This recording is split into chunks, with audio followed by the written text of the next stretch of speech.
오늘은 지난 시간에 이어서 체성분의 측정과 평가 방법에 대해서 말씀드리도록 하겠는데, 지난 시간에 체성분의 측정과 평가, 체질량 지수와 그리고 체지방률을 가지고 비만을 판정하는 방법에 대해서 설명을 드렸죠.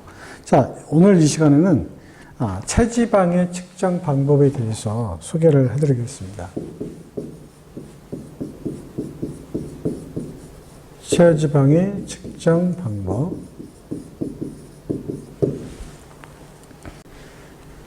자, 먼저 체성분이라는 말을 우리가 먼저 알아야 되겠는데, 체성분이라는 것은 무슨 말이냐면 신체를 구성하고 있는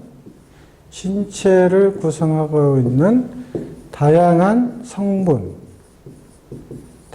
성분을 우리가 보통 체성분이라고 표현하는 거죠. 그렇죠?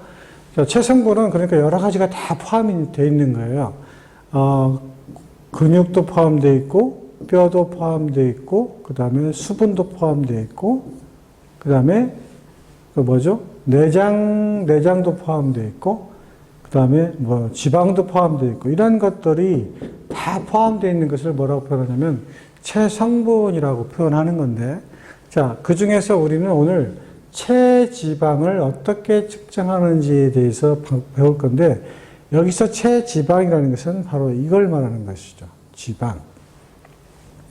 그래서 우리 인체를 구성하고 있는 체지방에 대해서 알아볼 건데, 이걸 뭐라고 하냐면 fat mass라고 있는 거죠.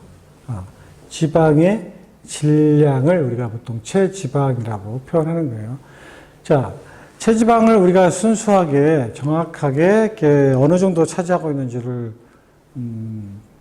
구분하려면 사실은 살아있는 사람을 대상으로 포를 딴다고 하죠. 그래서 우리가 보통 소고기를 고기와 그리고 지방을 이렇게 분류하는 작업들을 하잖아요. 그 정육점 같은 데 가보면 그렇게 해서 사실 이렇게 지방을 다 이렇게 한쪽으로 이렇게 끌어 모아야 되는 거죠. 그래서 무게를 달아가지고 전체 무게 중에서 근육을 빼고 나머지 지방이 몇 킬로그램인지를 나가는 것을 측정을 이렇게 하게 되면 우리가 정확한 체지방의 무게를 알 수가 있는데, 실제 그렇게 할 수가 없으니까 체지방을 측정하는 방법이 여러 가지가 있어요. 그래서 직접법과 간접법이라는 것을 이렇게 쓰게 되는데, 직접법은 뭐예요? 아까 얘기했던 것처럼 실체, 인비보, 살아있는 유기체를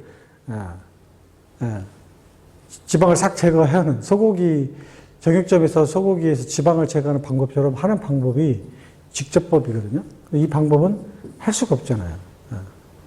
그러니까 대부분 뭘 이용하냐면 간접법을 가지고 우리가 체지방을 측정하는 방법을 우리가 쓸 수밖에 없는 거예요. 자, 지금 현존하는 그 체지방을 측정하는 방법 중에서 가장 정확한 방법이다라고 평가되는 것이 뭐냐면 중성자 활성법이라는 게 있어요. 중성자 활성법. 이건 직접법이 아니고 이제 간접법. 인 비보 뉴트론 액티베이션, 이렇게 이제 원어로는 쓰고 있는데, 이 중성자 활성법이라는 것이 현존하는 체지방을 측정하는 가장 정확한 방법이긴 한데, 이 방법은 굉장히 비싼 장비로 구분이 되고 굉장히 희소하기 때문에 이 방법은 거의 쓰이지 않는다, 이렇게 되어 있어요. 가장 정확한 방법은 중성자 활성법이 정확한 방법이긴 한데 여러 가지 제약 때문에 쓰지 않고 있다. 또 직접법도 사람을 죽일 수가 없기 때문에 이 방법을 쓸 수가 없고, 우리가 이제 여기서 이제 알아볼 것이 바로 이 간접법을 가지고 어떻게 해서 체지방을 측정하는지 배우는 거죠. 그래서 간접법에 몇 가지 이제 사례들이 있는데, 그 중에서 중요한 것만 가르쳐서 여러분에게 설명을 드리도록 할게요. 자, 여기 그 텍스트를 보면 간접법에 어떤 것들이 나와 있냐면 수중 체중 측정법, 수중 희석법, 이중 에너지 X선 흡수법, 그 다음에 방사선 칼륨법, CT 스캐닝, 그 다음에 자기 공명 화상법, 보통 MRI법 이렇게 되어 있고, 그 다음에 간접법이라는 게 또 있는데, 거기에는 근적외선법, 생체 전기 저항법, 피하지방 두께법, 초음파법, 체질량 지수법 이렇게 구분이 되어 있어요. 자, 여기 좀 정리를 하고, 자, 여기 한번 제가 몇 가지를 좀 적어 볼게요. 직접법은 아까 사체를 해부하는 것이 직접법이고, 이제 간접법하고, 그 다음에 간접법이긴 한데, 간접법이라는 게 있어요. 자, 이렇게 구분이 되어 있고, 이렇게 나눠져 있죠? 자, 그러면 여기에 어떤 것들이 있냐면, 수중체중법이라는 게 있고, 그 다음에 수중희석법이라는 게 있고, 그 다음에 X선법이라는 것도 있어요. 이중 X선법. 그 다음에 방사선 칼륨법. 그 다음에 CT라는 거 아시죠? 그 다음에 MRI, 자기공명법, 이런 것들이 있고, 간접법에는 근적외선법, 그 다음에 생체 전기 저항법, 이런 게 있고요. 그 다음에 피하지방 두께법,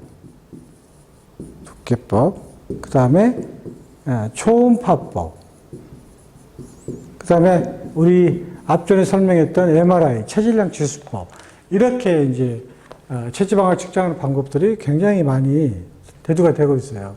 자, 이걸 다 설명하기는 굉장히 어렵고, 고전적인 방법으로 수준 체중법이라는 거예요. 여러분, 이게 어떻게 측정하는 그 원리인가만 좀 알면 될 것 같고, 그 다음에 CT는 MRI는 현재 이걸 많이 쓰고 있는데, 이건 굉장히 그 고가의 장비잖아요. 그래서 특수한 경우 외에는 뭐 실험을 잘 하지 않는 그런 방법인데, 지금부터 한 15년 전에 이 MRI법을 가지고 측정하는 그 연구 방법들이 굉장히 많이 등장을 하긴 했었어요.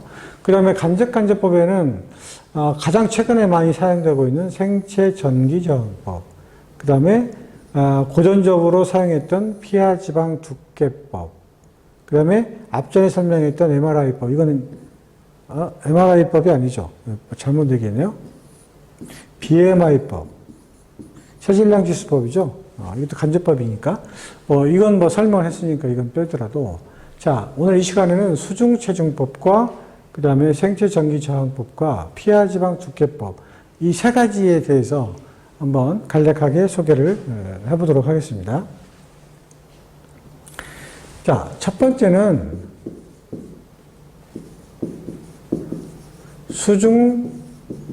수중체중법 가지고 한번 얘기를 해볼까요? 자, 수중체중법은 그나마 그 간접법 중에서도 굉장히 정확도가 있는 그 방법 중에 하나라고 이렇게 알려져 있어요. 그래서 과거에는 그 풀장 같은 곳에서 실제 이제 수중체중법을 활용을 해서 측정하는 실험을 많이 했었거든요. 그래서 이건 근육의 무게, 즉 저지방량의 그 물의 그 밀도하고 지방의 밀도가 다르잖아요. 그래서 이게 물속에 들어가게 되면 그 밀도의 부피만큼 물이 이제 나가는 거잖아요. 그래서 여러분 그 목욕탕에서 그 뚱뚱한 사람이 들어오면 물이 팍 물탕 밖으로 이렇게 빠져나가는 걸 보실 수 있죠. 즉 아르키메데스의 원리를 이용해서 만든 방법이 바로 이 수중체중법이라는 건데, 자, 이 방법을 하게 되면 굉장히 정확하게 측정을 할 수가 있는데, 그 측정을 하기가 굉장히 까다로워요. 왜냐면 이게 풀이 있고, 이 풀 안에 이제 그 줄을 매달아서 여기에 이제 그 의자를 만드는 거죠. 그래서 이 사람이 여기 안에서 앉아 있는 거예요. 이렇게. 제가 이제 그림을 잘 못 그리기 때문에.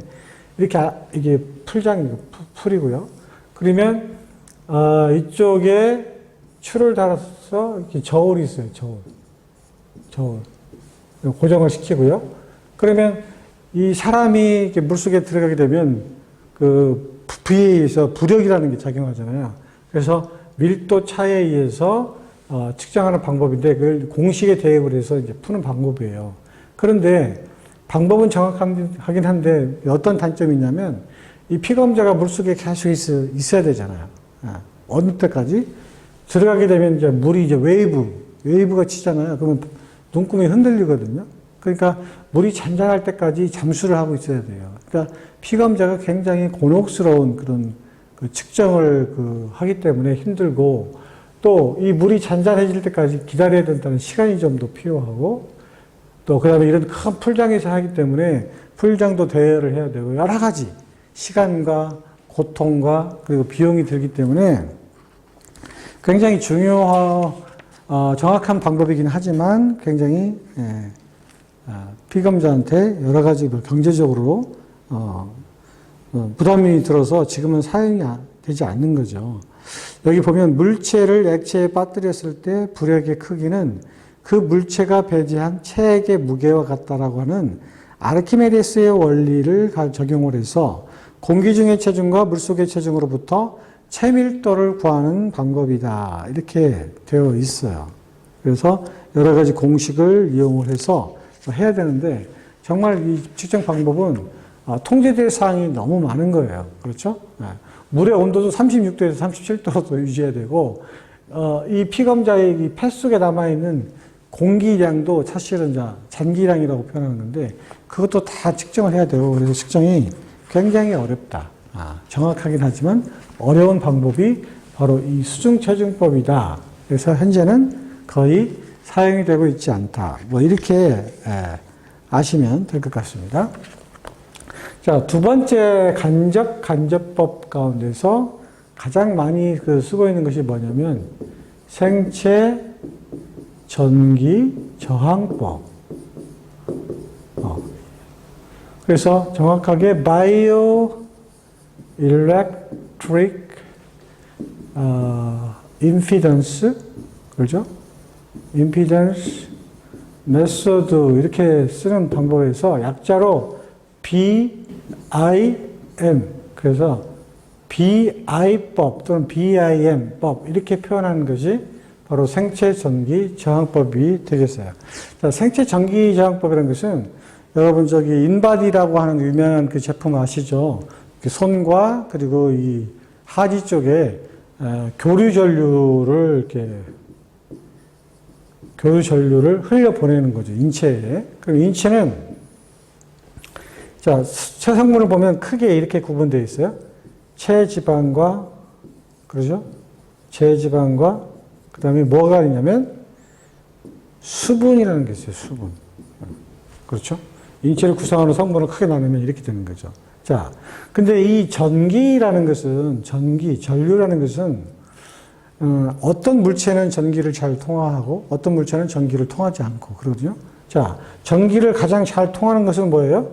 수분. 물은 잘 통과하죠. 그렇죠? 그 다음에 또 잘 통과하는 게 뭐냐면 제지방. 제지방이라는 것은 뭐냐면 근육이라든가 뼈라든가 뭐 내장이라든가 이런 것들이죠. 자, 이런 것들은 전기를 잘 통해요. 그 다음에 전기를 통하지 않는 게 한 가지가 있는데 그게 뭐예요? 지방. 지방은 인체 내의 절연체 역할을 해서 전기를 통하지 않는 그런 특성이 있어요. 이런 특성을 이용해서 이제 측정하는 건데, 자, 전기가 잘 통하면 거기에 저항이 발생하느냐? 저항이라는 것이 발생하지 않아요. 그 저항을 뭐라고 하냐면, 임피던스라고 하는 거죠. 임피던스. 저항. 그렇죠? 그러면 지방은 어떻게 돼요? 전기가 안 통하니까 어떻게 돼요? 거기에 저항값이 발생을 해요. 그래서 유일하게 지방이라는 그 물체, 절연체에 전기를 통과시켜주면 거기에 저항이 발생하는데 그러면 인체 내에서 발생하는 전체 저항이 어느 정도 수준인가를 측정을 해서 그 성분, 그 사람이 가지고 있는 체성분의 저항값을 가지고 지방이 몇 퍼센트를 차지하고 있다. 이렇게 해서 지방을 산출해내는 방법이 바로 생체 전기 저항법이라고 이렇게 표현하는 거죠. 그래서 여러분 모두 체육관이라든가 심지어 샤워장, 그다음에 목욕탕 이런 데 가보면 하나씩 다 있잖아요. 헬스장 가보면.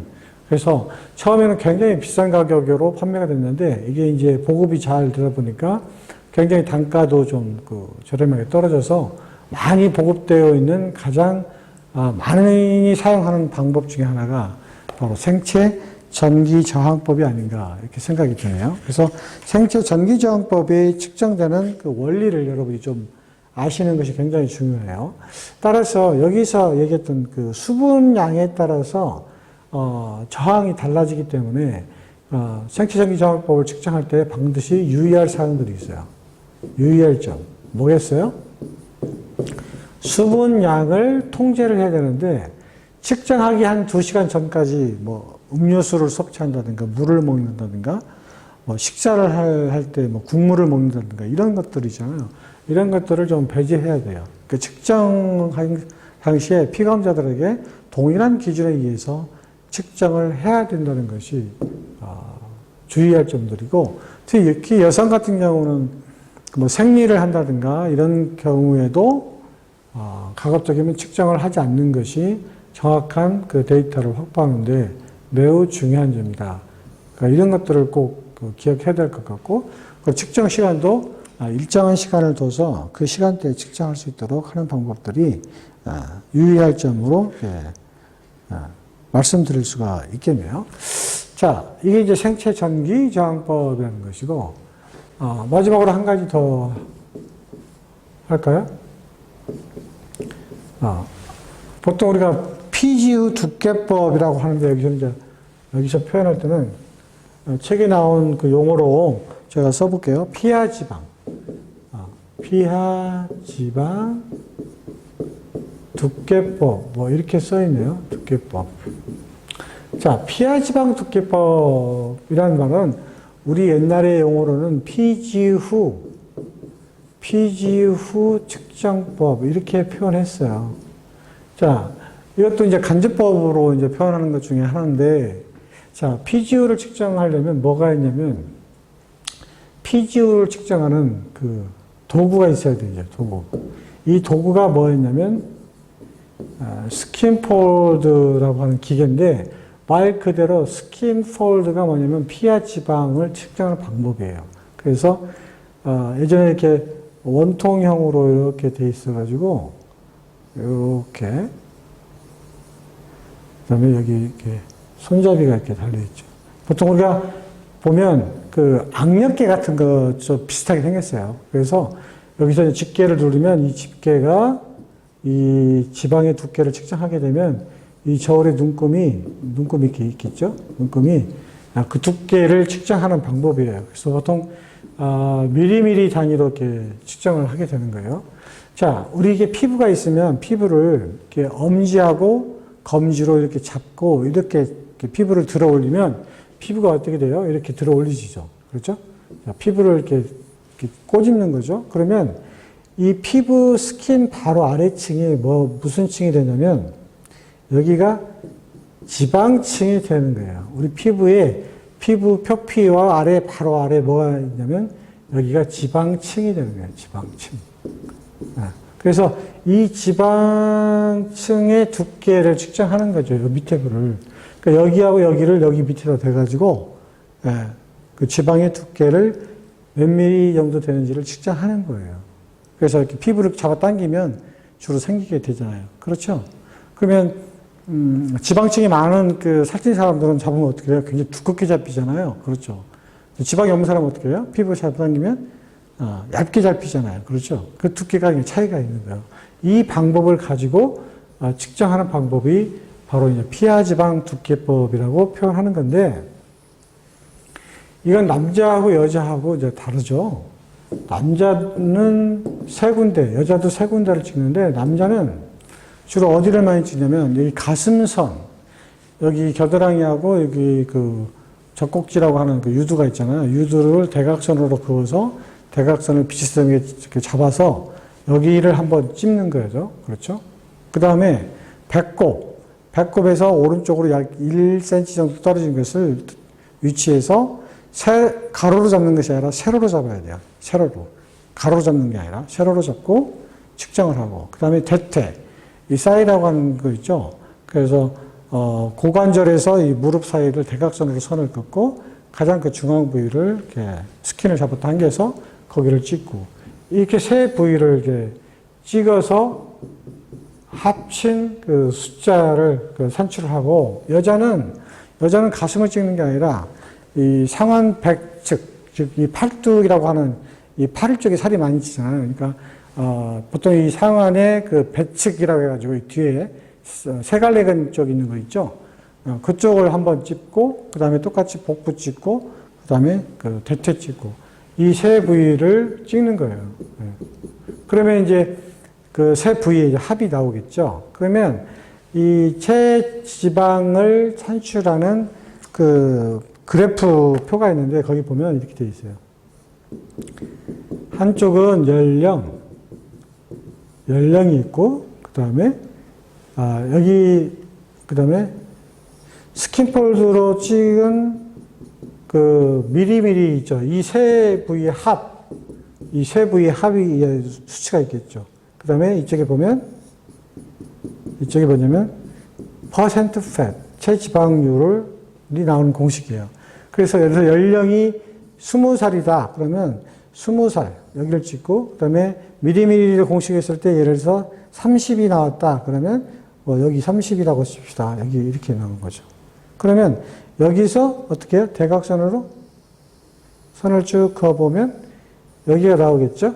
그럼 여기가 예를 들어서 체지방률이 20%, 30% 이렇게 나오겠죠. 이렇게 해서 이 표를 이용해서 간접적으로 비만 체지방률을 측정하는 방법이 바로 피하지방 두께법이에요. 그래서 예전에 이 방법을 엄청 많이 사용했었죠. 그런데 문제는 뭐냐면 측정하는 측정자의 그 스킬에 따라서 편차가 심하다는 거예요. 그래서 유의할 점은, 스킨폴드를 측정할 때 유의할 점은 매번 반복 연습을 해서 편차를 줄이는 거예요. 한번 찝을 때마다 또 찝을 때마다 편차가 크게 나면 그건 잘못된 거죠.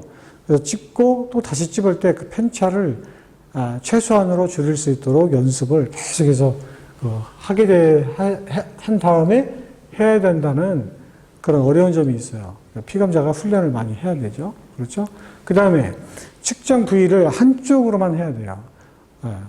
가슴은 오른쪽으로 재고, 배꼽은 왼쪽으로 재고, 대퇴는 또 오른쪽으로 재고, 이렇게 하면 안 된다는 거죠. 그래서 오른쪽이면 오른쪽, 왼쪽이면 왼쪽, 이렇게 한 부위를 선택해서 측정해야 되는 점에 좀 유의를 하시면서 측정하면 좀 더 간편하면서도 정확하게 측정을 할 수 있다는 점이 좀 유의하시면 될 것 같아요. 자, 그 외에도 여러 가지 그 측정 방법이 있는데, 아까 제가 얘기했던 것처럼 대표적으로 과거에 많이 측정했던 측정 방법, 그 다음에 과학이 발달되면서 의학 장비들이 많이 개발되잖아요. 그래서 정확하게 측정을 할 수 있지만 돈이 좀 많이 들기 때문에 가장 보편적으로는 생체 전기 저항법이라는 것을 많이 사용하고 있다. 이런 것들을 여러분이 좀 기억해 두면 될 것 같습니다. 자, 오늘은 체지방의 그 측정과 평가 방법에 대해서 설명을 드렸습니다. 여기까지 하겠습니다.